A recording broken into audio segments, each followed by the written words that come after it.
रहीम अस्सलाम वालेकुम। आज मैं आपके लिए बट कढ़ाई लेकर आई हूँ और ये मटन से बनाई है मैंने। बहुत ज़बरदस्त रेसिपी है।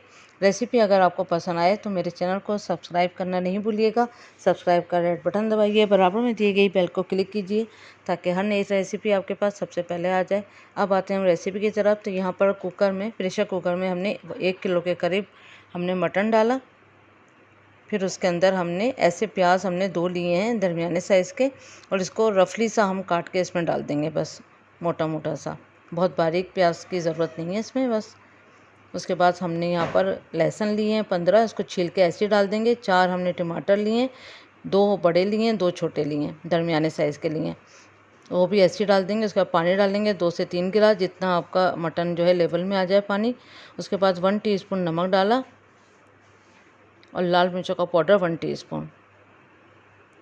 उसके बाद हमने इसमें लिड लगाकर और तेज़ आंच कर पहले हमने इसका प्रेशर बनाना है। उसके बाद 20 मिनट गोश्त गल जाने तक कुक करना है।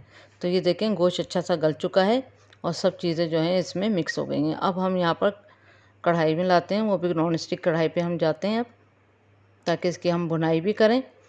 अब जो मोटे मोटे छिलके आपको नज़र आए इसमें टमाटर के, वो आप निकाल सकते हैं, और अगर आप ना निकालना चाहें तो आपकी मर्ज़ी है, लेकिन निकाल लें इसमें से मोटे छिलके टमाटर के।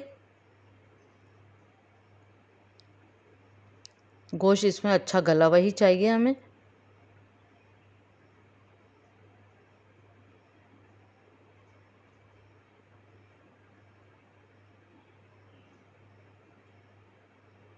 अब बस तेज़ आंच पे ही हमने इसको भुनाई करनी है। तो भुनाई करते जाएंगे और आप पूरी रेसिपी देखिएगा। सारा प्रोसेस थोड़ा थोड़ा देर में सारे मसाले डलेंगे, सब एक साथ नहीं डलेंगे। काली मिर्चों का पाउडर जाएगा 1/2 टीस्पून, और कुटा हुआ जो है धनिया पाउडर 2 टीस्पून। घी जाएगा इसमें 3 टेबल स्पून, क्योंकि अभी तक हमने ना ऑयल डाला है इसमें, ना मक्खन ना घी। अब प्रोसेस के साथ साथ हम इसमें चीज़ें ऐड करते जाएंगे। तो 3 टेबल स्पून यहाँ पर मैंने घी डाला, 2 टेबल स्पून हमने इसमें ऑयल डाला। अब इसको तेज़ आंच पर ही हम इसको भूनते जाएंगे।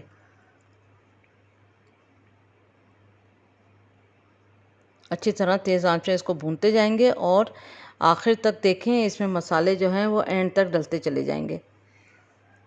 भुनाई करते जाएंगे और मसाले इसमें ऐड करते जाएंगे। फिर हमने यहाँ पर कुटी लाल मिर्च डाली है 1 टीस्पून। अगर आप चाहें तो 2 से 4 साबुत वाली गोल लाल मिर्च भी डाल सकते हैं, वरना कुटी भी डाल सकते हैं। तो यहाँ मैंने कुटी लाल मिर्च का इस्तेमाल किया है। इसको फिर भूनेंगे हम अगेन, 1-1 2-2 मिनट भूनते जाएं तेज़ आंच पे। नमक चेक कर लें, नमक कम हो तो आप डाल लें। यहाँ मुझे नमक कम लगा तो 1/2 टीस्पून मैंने नमक ऐड करा। फिर हरी मिर्चें जाएंगी 5 से 6 अदद, 2-3 हरी मिर्चें काट लें, 2-3 4 से 5 जो हैं वो साबुत रखें। मोटी वाली ही हरी मिर्च इसमें यूज़ होगी, हरी मिर्च। फिर अगेन इसकी भुनाई करी, बहुत अच्छी तरह से इसकी भुनाई करते जाएँ। उसके बाद फिर इसमें हम डालेंगे मक्खन, 100 ग्राम हमने मक्खन इसमें ऐड कर दिया। उसके बाद फिर आप इसको भुनाई करें। यहीं पर आप हरा धनिया डाल दें, हरी मिर्चें दोबारा काट के डाल दें, अदरक डालें काट के, और स्लाइस नींबू डाल के इसको गार्निश करके और डिश आउट करते हैं। उम्मीद करती हूँ आज की रेसिपी आपको पसंद आई होगी। Thank you for watching. दुआओं में याद रखें, अपना ख्याल रखें। अल्लाह हाफिज़।